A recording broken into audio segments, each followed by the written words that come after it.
Hormuz में जो स्थितियां बनी हुई हैं उससे जुड़ी हुई एक खबर आपको बताती हूं कि अमेरिका ने ईरान के तेल टैंकर पर हमला बोल दिया है। दक्षिणी ईरान के पास जहाज जास्क पर अटैक किया गया है। यूएस नेवी ने जास्क को निशाना बनाया था। ये जानकारी मिल रही है कि जास्क को निशाना यूएस नेवी की तरफ से बनाया गया और जहाज से 2 दिन बाद भी धुआं उठते हुए देखा गया है। ये वो अमेरिका की तरफ से किया गया हमला है जिसमें जहाज से अभी भी आपको धुआं दिखता हुआ नजर आ जाएगा। 2 दिन से इस ईरानी जहाज में आग लगी हुई है क्योंकि अमेरिका की तरफ से हमला किया गया। अमेरिका ये कह रहा है कि हॉर्मुज में पाबंदी है, नाकेबंदी है तो है, यहाँ से कोई भी नहीं गुजरेगा। और ईरान जब जब यहाँ से प्रयास कर रहा है तब तब उसे इस बड़े हमले का सामना करना पड़ रहा है। अब ईरान के एक जहाज जिसका नाम जास्क है उस पर जो हमला किया गया उसके बाद 2 दिन हो चुके हैं, बावजूद इसके वहां से धुआं कम होने का नाम नहीं ले रहा है। अमेरिका ने सिर्फ ये जहाज नहीं सुलगाया है बल्कि ईरान की अर्थव्यवस्था को भी आग लगा दी है। इसी के साथ ईरान की अर्थव्यवस्था पूरे तरीके से चरमराई हुई नजर आती है क्योंकि दक्षिणी ईरान के पास से जो भी जहाज गुजरने का प्रयास कर रहे हैं उस पर यूएस नेवी इसी तरीके से हमले करते जा रही है और इन हमलों की वजह से अच्छा खासा नुकसान ईरान की अर्थव्यवस्था में हो रहा है। इसी बीच जानकारी ये मिल रही है कि ईरान की सड़कों पर हजारों लोग उतर आए हैं। ईरान सरकार और सेना के समर्थन में प्रदर्शन किया जा रहा है। ईरान के उत्तरी शहर सारी में लोगों का प्रदर्शन देखने को मिल रहा है और प्रदर्शन के माध्यम से यूएस और इजराइल को चेतावनी दी जा रही है। अब जरा तस्वीरें देख लीजिए। ये तस्वीरें सामने आई हैं। ईरान में एक जगह जिसका नाम सारी बताया जा रहा है, वहां पर प्रदर्शन की तस्वीरें नजर आ रही हैं। जहां तक कैमरे का मूवमेंट नजर आता है वहां तक सिर्फ और सिर्फ लोग नजर आते हैं। ये यूएस और इजराइल को चेतावनी दे रहे हैं अपनी सरकार और सेना के साथ खड़े होकर। ईरान की सड़कों पर यह हुजूम बार बार देखने को मिलता है। हर रात यहां पर लोग इकट्ठे होकर के अपनी सरकार का समर्थन करते हुए नजर आते हैं और एक बार फिर से वही समर्थन यहां पर देखने को मिल रहा है। ईरान के उत्तरी शहर सारी में ये लोगों का प्रदर्शन देखने को मिला है और प्रदर्शन के माध्यम से अच्छी खासी चेतावनी यूएस और इजराइल को दी जा रही है।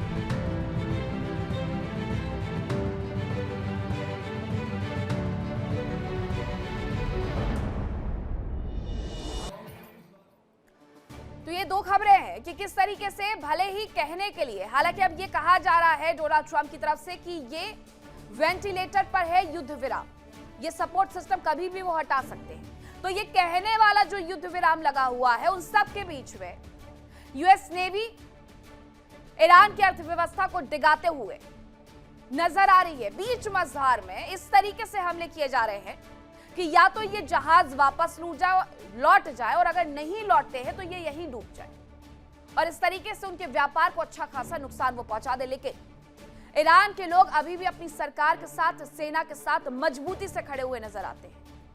आप ये जो तस्वीरें देख रहे हैं उत्तरी ईरान से ये तस्वीरें सामने आ रही हैं जहां पर लोग उत्तरी ईरान के शहर सारी में अपनी सरकार और सेना के समर्थन में प्रदर्शन करते हुए नजर आ रहे हैं। अमेरिका और इजराइल को चेतावनी भी दे रहे हैं कि संभल जाओ वरना जंग में हम भी उतरने के लिए तैयार है। और वहां पर 2 करोड़ लोगों ने खुद से बाहर आकर के ये कहा है कि जिस वक्त भी जरूरत पड़ी तो वो अपनी सरकार और सेना के समर्थन में युद्ध में कूद भी जाएगी। मिडिल ईस्ट में जंग भले ही अमेरिका और ईरान के बीच में चल रही है, भले ही तबाही की बयार ईरान में लगी है, भले ही जेब अमेरिका की कट रही है, लेकिन जंग की आंच पूरी दुनिया को अपनी चपेट में ले रही है। हॉर्मुज से होकर के दुनिया भर तक पहुंचने वाला तेल गैस की सप्लाई लगातार प्रभावित हो रही है। कई देशों में हाहाकार मच गया, लॉकडाउन जैसे हालात पैदा हो गए, पेट्रोल डीजल पर राशनिंग शुरू हो गई है। अब आपको इस रिपोर्ट में दिखाते हैं कि जंग से पूरी दुनिया में किस तरीके से ऊर्जा संकट खड़ा हो गया है।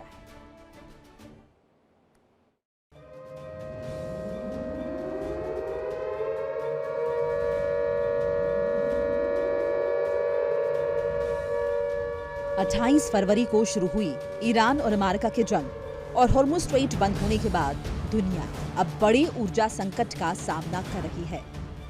तेल और गैस सप्लाई प्रभावित होने से कई देशों में महंगाई बढ़ रही है, उड़ानें कम हो रही हैं और सरकारों को सख्त फैसले लेने पड़ रहे हैं। अंतर्राष्ट्रीय ऊर्जा एजेंसी यानी IEA का मानना है कि इतिहास का सबसे बड़ा वैश्विक ऊर्जा संकट बनता जा रहा है। बताया जा रहा है कि 60 से ज्यादा देशों ने करीब 200 नीतियां लागू की हैं ताकि ईंधन बचाया जा सके और आम लोगों पर असर कम हो। जंग की वजह से एक समय ब्रेंट क्रूड $120 प्रति बैरल तक पहुंच चुका है, जबकि एशियाई देशों ने अपना बजट $70 प्रति बैरल मानकर बताया था। हालांकि युद्ध के पहले ही आशंका जताई जा रही थी कि ईरान होर्मुज का गला कसकर दुनिया को तड़पने पर मजबूर कर सकता है, लेकिन ऐसी स्थिति होगी इसकी आशंका शायद किसी को नहीं थी। पहले ईरान ने होर्मुज पर शिकंजा कसा और फिर अमेरिका ने होर्मुज पर नाकाबंदी की। हालात ऐसे हो गए हैं कि कई देशों को ईंधन बचाने के लिए उपाय लागू करने पड़े और कई देशों में हालात लॉकडाउन जैसे हो गए।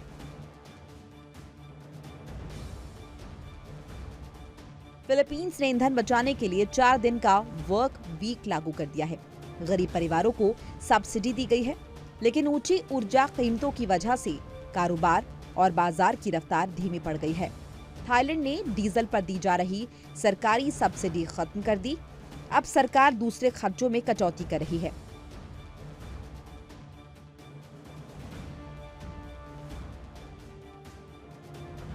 वियतनाम ने ईंधन टैक्स में छूट दी, लेकिन जेट फ्यूल की कमी के कारण उड़ानें कम करनी पड़ी।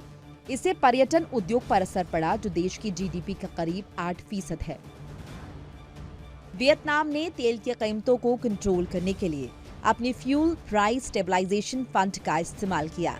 जापान पहले अपनी जरूरत का 95% तेल मिडिल ईस्ट से आयात करता था, अब वो अमेरिका से तेल खरीद रहा है। बांग्लादेश ने ईंधन खरीद की सीमा तय कर दी। विश्वविद्यालय बंद किए जा चुके हैं और ऑयल डिपो पर सेना तैनात कर दी गई। एलपीजी सिलेंडर की कीमत 900 टका से बढ़कर 1500 टका हो गई है, जबकि गारमेंट इंडस्ट्री का उत्पादन 30 से 40% तक घट गया है। यूरोप को खाड़ी देशों से जेट फ्यूल मिलना बंद होने के बाद अमेरिका पर निर्भर होना पड़ा। महंगाई बढ़ने लगी तो कई देशों ने राहत पैकेज दिए। जर्मनी और इटली समेत 8 देशों ने कोयला संयंत्र बंद करने की योजना फिलहाल टाल दी।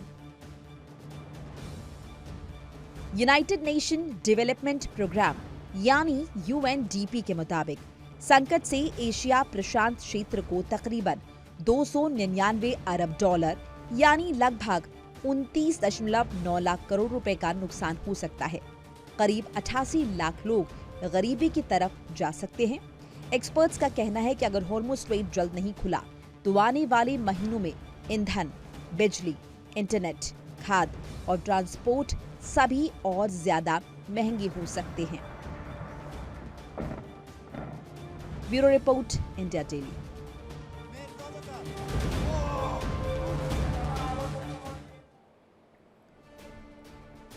हॉर्मुज की वजह से दुनिया भर में टेंशन हो गई है। यूनाइटेड नेशन डेवलपमेंट प्रोग्राम यानी यूएनडीपी ने इसे लेकर के बड़ी आशंका भी जताई है।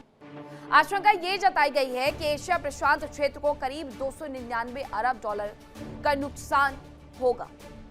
इसके साथ ही संकट की वजह से गरीबी की ओर करीब 88 लाख लोग जा सकते हैं, यह भी यूएनडीपी की तरफ से कहा गया। हॉर्मुज संकट नहीं सुलझने से बिजली, ईंधन, इंटरनेट, ट्रांसपोर्ट ये सब कुछ महंगा हो सकता है। ईंधन को लेकर के कई देशों ने अपने यहाँ पर कीमतें बढ़ा भी दी हैं। इंटरनेट को लेकर के ये कहा जा रहा है कि अगर आप चाहते हैं, ईरान ये कह रहा है कि सी के बस को सुरक्षित चाहते हैं तो अब उस पर भी हम आने वाले वक्त में उस पर भी हम टैक्स लगा देंगे, और अगर ये टैक्स लग गया तो आपका इंटरनेट खर्चीला और महंगा होना तय है। हॉर्मुज संकट की वजह से दुनिया भर में एनर्जी क्राइसिस हो गया। दुनिया के कई देशों में इसका असर देखा जा रहा है। सभी देश अपने अपने तरीके से इस एनर्जी क्राइसिस से निपट भी रहे हैं। अब आपको ये बताती हूँ कि अलग अलग देशों ने इससे निपटने के लिए आखिरकार क्या कदम उठाए। सबसे पहले आप जानिए फिलीपींस के बारे में। सबसे पहला राष्ट्र था जिसकी तरफ से ऊर्जा आपातकाल घोषित किया गया था फिलीपींस। लेकिन ऊर्जा आपातकाल घोषित करने के बाद कर क्या रहा है वो जरा जान लीजिए। ईंधन बचाने के लिए 4 दिन का वर्क वीक लागू कर दिया गया उसकी तरफ से। इसके साथ ही गरीब परिवारों को सब्सिडी देने का प्रयास भी वो कर रहे हैं। अब बात करते हैं थाईलैंड की। थाईलैंड में क्या हो रहा है? डीजल पर सरकारी सब्सिडी खत्म कर दी गई है। इसके साथ ही दूसरे खर्चों में कटौती भी सरकार की तरफ से की जा रही है। ये सब्सिडी इसलिए खत्म की गई है ताकि लोग कम से कम डीजल का, ईंधन का उपयोग करें। इसके साथ बायोडीजल के इस्तेमाल को बढ़ावा देने के लिए जरूर सब्सिडी की योजना उनकी तरफ से लाई जा रही है। कि पारंपरिक तरीकों से हटकर ऊर्जा के जो नए आयाम हैं उनको पाने के लिए उन नए नियमों को अपनाया जाए। इसलिए बायोडीजल की तरफ लोगों का ध्यान खींचा जा रहा है सब्सिडी योजना देकर। अब बात करेंगे वियतनाम की। वियतनाम में क्या हो रहा है कि सरकार ने ईंधन टैक्स में छूट दे दी, लेकिन जेट फ्यूल की कमी के कारण उड़ानें प्रभावित हो गई हैं और इस वजह से पर्यटन उद्योग पर सबसे ज्यादा असर देखने को मिल रहा है।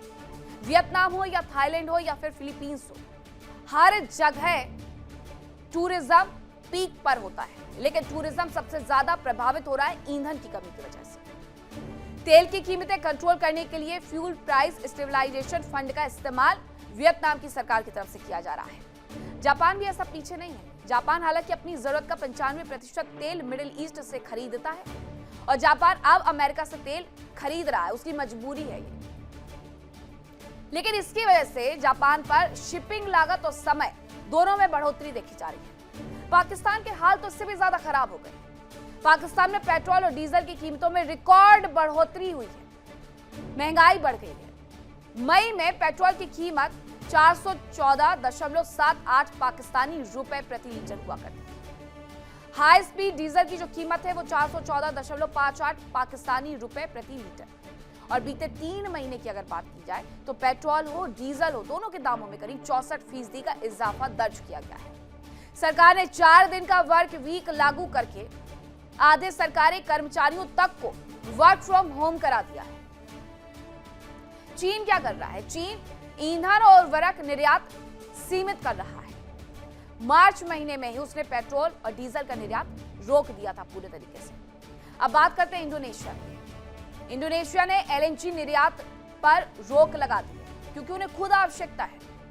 B50 बायोडीजल प्रोग्राम लागू करने में तेजी इंडोनेशिया की तरफ से दिखाई जा रही है। बांग्लादेश की तरफ से ईंधन खरीद की सीमा तय कर दी गई है। यूनिवर्सिटीज बंद कर दी गई है और ऑयल डिपो पर सेना तैनात कर दी गई है ताकि भगदड़ की स्थिति ना हो। एलपीजी सिलेंडर की कीमतें बढ़कर के 1500 टका, बांग्लादेश की जो करेंसी है टका, उतनी कर दी गई है 1500 टका। गारमेंट इंडस्ट्री का उत्पादन 30 से 40% तक घट गया है क्योंकि ईंधन की आवश्यकता वहां पर भी है।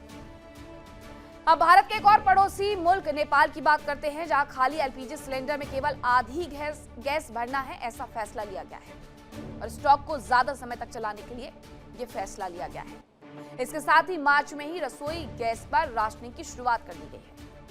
जो इंटरनेशनल एनर्जी एजेंसी है IEA, वो ये कहती है कि 60 देश हैं जिसमें 200 पाबंदियां लगाई गई हैं ताकि ईंधन को बचाया जा सके। अब आप समझ जाइए कि ये संकट कितना बड़ा है जो मिडिल ईस्ट वॉर के साथ शुरू हुआ है। दुनिया के कई देशों ने अपने अपने तरीके से एनर्जी क्राइसिस से निपटना भी शुरू कर दिया है, अपनी अपनी योजनाएं बनाई, लेकिन इसके साथ ही दुनिया पर एक बड़ा खतरा भी मंडराने लगा है। दुनिया भर में कोयले का इस्तेमाल भी बढ़ रहा है, जिसकी वजह से पर्यावरण को खतरा भी बढ़ते जा रहा है। दक्षिण कोरिया में कोल आधारित पावर प्लांट्स अभी बंद नहीं होंगे, यह कह दिया गया है। थाईलैंड में बड़े कोल आधारित पावर प्लांट से उत्पादन बढ़ाया जा रहा है, कोयले का इस्तेमाल ज्यादा किया जा रहा है, यानी प्रदूषण और ज्यादा होने वाला है। जो ये कहा गया था कि कार्बन मोनोऑक्साइड को खत्म करते हैं, पेरिस समझौता जो कभी हुआ था 1984, उसके तहत ये कहा गया था कि कार्बन इमिशन को हमें सबसे ज्यादा निचले स्तर पर लाना है, लेकिन इस ऊर्जा संकट की वजह से कार्बन इमिशन सबसे ज्यादा बढ़ते जा रहा है, जिससे पर्यावरण को नुकसान होगा। बात फिलीपींस की करते हैं। सरकार ने राष्ट्रीय ऊर्जा आपातकाल घोषित किया, पहला राष्ट्र जहां पर राष्ट्रीय ऊर्जा आपातकाल घोषित किया गया और कोल आधारित पावर प्लांट्स में कामकाज बढ़ाने की योजना है। इसी तरीके से बांग्लादेश में भी कोल आधारित पावर प्लांट्स बढ़ाने पर जोर दिया जा रहा है क्योंकि कपड़ा इंडस्ट्री को चलाने के लिए कुछ तो चाहिए। अब ईंधन के तौर पर डीजल नहीं है तो दूसरे तरीकों पर शिफ्ट होना पड़ेगा और वो सिर्फ और सिर्फ कोयला रह जाता है। देखिए इंडिया डेली 24/7 अब आपकी स्मार्ट टीवी पर। इंडिया डेली मौजूद है सभी डिजिटल प्लेटफॉर्म पर लाइव और लगातार। इंडिया डेली 24/7 हर दिन राष्ट्र को समर्पित।